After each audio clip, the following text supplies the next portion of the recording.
Hey, we're back here. Conversations on a bench in downtown Melbourne. We've had a steady. I only have 20 hours left.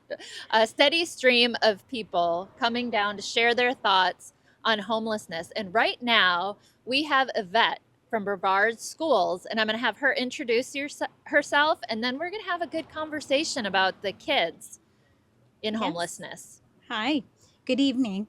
I am Ivette Collado. I'm the district liaison coordinator for all the students in transition and the unaccompanied youth of Brevard County. So I'm over all public and charter schools. Okay.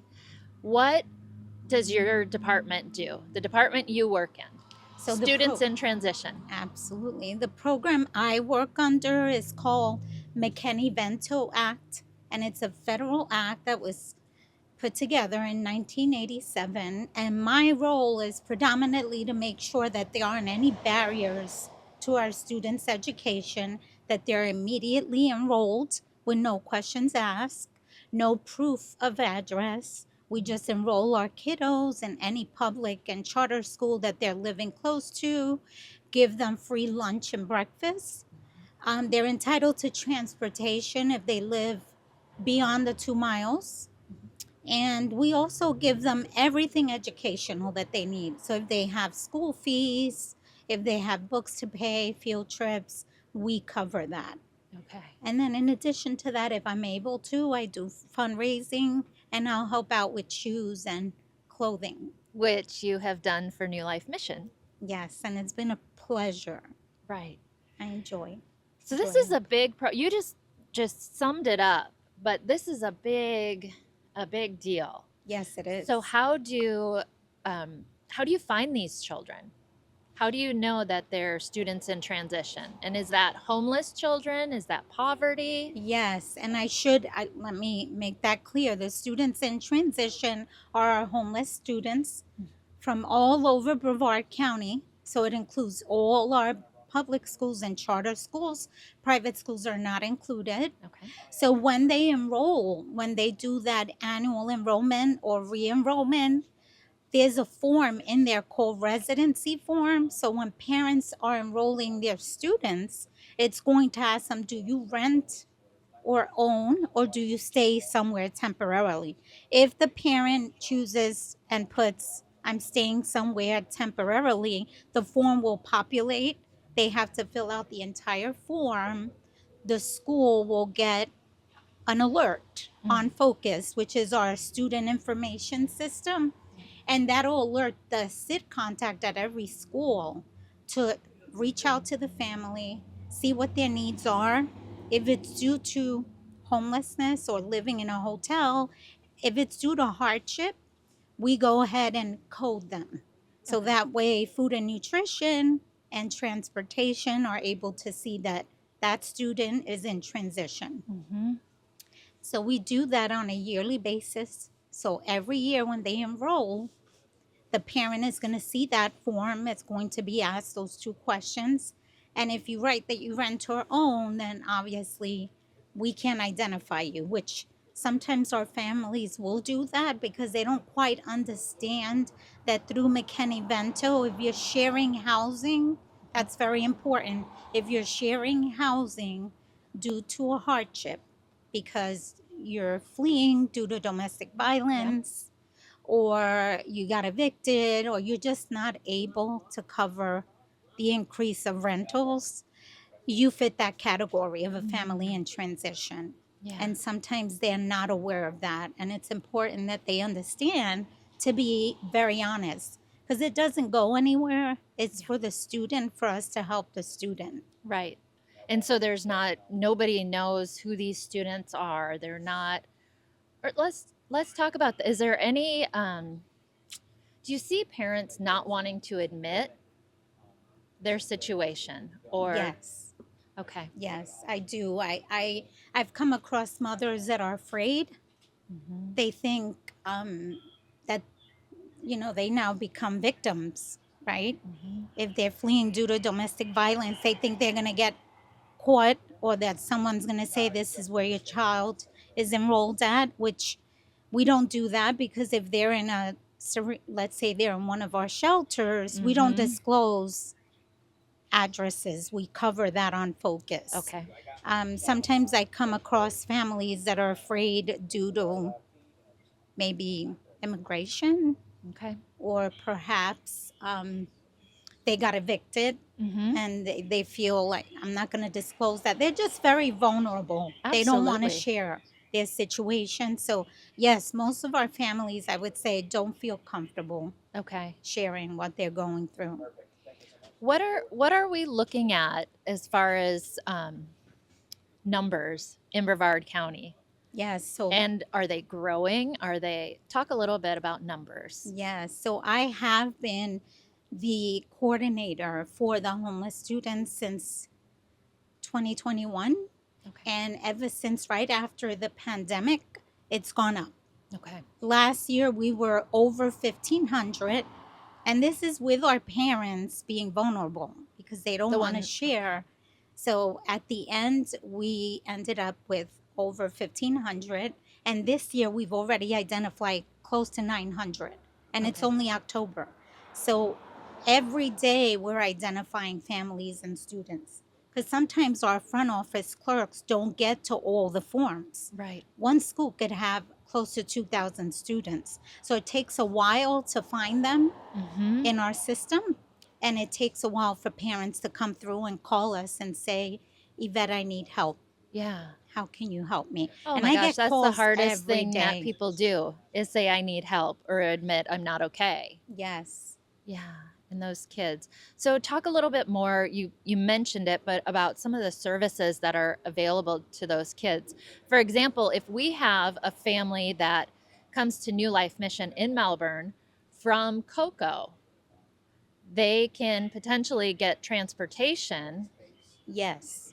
to the school that they were at. Correct. So pretty much they get two options. So a good scenario is, let's say I'm living in Vieira, a hurricane comes through, I become displaced, I lose my home. Now I go to a hotel in West Melbourne.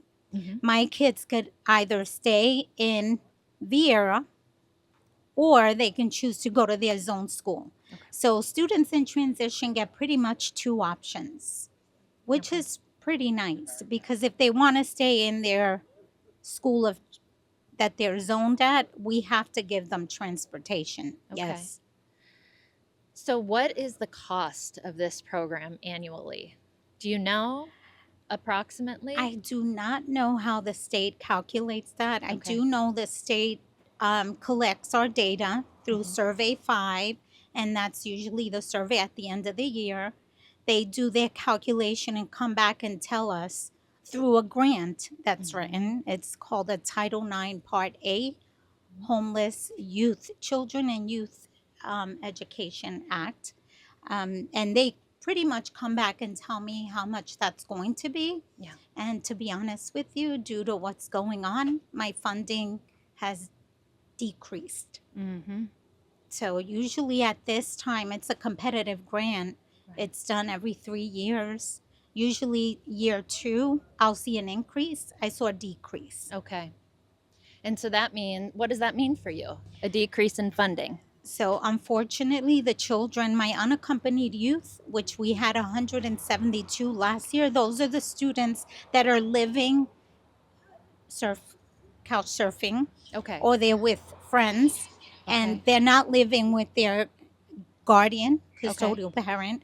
They need help with caps and gowns, going to their first prom. Okay. So if I don't have fundings to cover that, then I have to tell them I'm sorry. Yeah. And so what I do is I try to do a lot of fundraising to help cover that, because actually the grant only covers educational things. So like laptops, hotspots, and even this year, because our funding went down, I had to go from normally purchasing 20 laptops to purchasing 3 because Okay. I had to make room for hotspots. So it's unfortunate because we're not giving our most vulnerable students what they need. And many of them, their home is not stable. Right. They don't know where they're going to be. They're moving from hotel to hotel because even the hotels are expensive for our Yes, parents. they absolutely are. So finding a stable place. Can whatever that is, can it it's really loud. Sorry. Sorry. Anyway, I get distracted. I'm like squirrel brain. I'm like, so what can the community do? Coming together, how can we help the schools? Obviously, if we can get rid of homelessness completely. That would be amazing. How do we do it, Yvette? I would just say, don't, it's hidden. To me, it's very hidden in Brevard County. Okay. And I just feel like a lot of people don't realize that there's a huge need out there. Mm-hmm. And I want people to know that there is a huge need. There are a lot of mothers with children that need our help. Yeah. And just coming together and being aware that there's a need and being sensitive towards them, not react as if, well, I don't see homelessness, Yeah. because many of them are in shelters, as you know, Mm-hmm. or in hotels, or living in their vehicles, hiding behind Walmart. And it's very it's here, and we do need help, and they need help. How much do you do with the families to help direct them to resources? How what kind of bandwidth do you guys have to do that? So you're providing transportation, you're providing for their needs, you're providing for their meals. I mean, that's got to be hard to, speaking as someone who's also on the front lines, with all of these families, to know that you can't help everybody move from that situation. I just try my best. I do a lot of training Mm-hmm. at my schools. I train. I go out to the schools. I make sure there's a sit contact representative at every school. I try to educate our parents as they get identified. I call them and I tell them of their rights. It's very important that they're aware that they don't need to feel afraid because their child is coded and focused. It's not going to go anywhere. It's there for food and nutrition to see. Hey, this child is going to eat for free, Yeah. breakfast and lunch, and have a meal every day with no questions asked. Your child is going to get transportation because of the law. The law is there to protect them, so there aren't any barriers. So it's very important for me to just train our parents that are going through homelessness, and to train our schools and our community so they're aware that homelessness is here. It's very obvious, and we need to help them. And from what you said, increasing. Oh, yes, definitely. I mean, if I look at October's data from 2024 to today, we have at least 100 extra students identified. So our data has increased. And I probably didn't answer, I don't know if I answered your question, but when I started, we were in the thousands. Now we're up to 1,500. Yeah. So every year it's increasing. Yeah. It has not decreased since I've been a district liaison. So there's a huge need. Yeah, absolutely. Well, anything else that you want to share as far as what the community can do? Well, I don't know if you want to say what the schools should do, but any ideas, any other thoughts, anything you want to say to the people that are watching? Absolutely. Just just know, if you want to help, I work at Brevard Public Schools. We take clothing, Yeah. monetary funds, gift cards for our families and children. They can use it for food, they can use it for clothing and shoes. So just know that the numbers have increased, and we do need your help and your support. And you know where we're at. We're at 2700 Judge Fran Jameson Way in Viera. Just ask for Ivette Collado. BrevardSchools.org. That's right. Well, thank you so much for coming Thank on. you for I know this that you've been a great opportunity. resource for us talking about students in transition, and when we have families come to our program, helping to make that transition as seamless as possible. I mean, there's a lot of stress and a lot of trauma in those changes. So having someone like you, I mean, you are so nice and Oh, thank you. She's being- just so, I think people, if they get a phone call from you, will feel safer and feel calmer. So you're Yes. definitely in the right position. And they can feel safe. Yeah. To call me. All right. Well, thank That's you what for I'm here coming for. down. Well, thank I you appreciate for the it. invitation. Thank All you. right.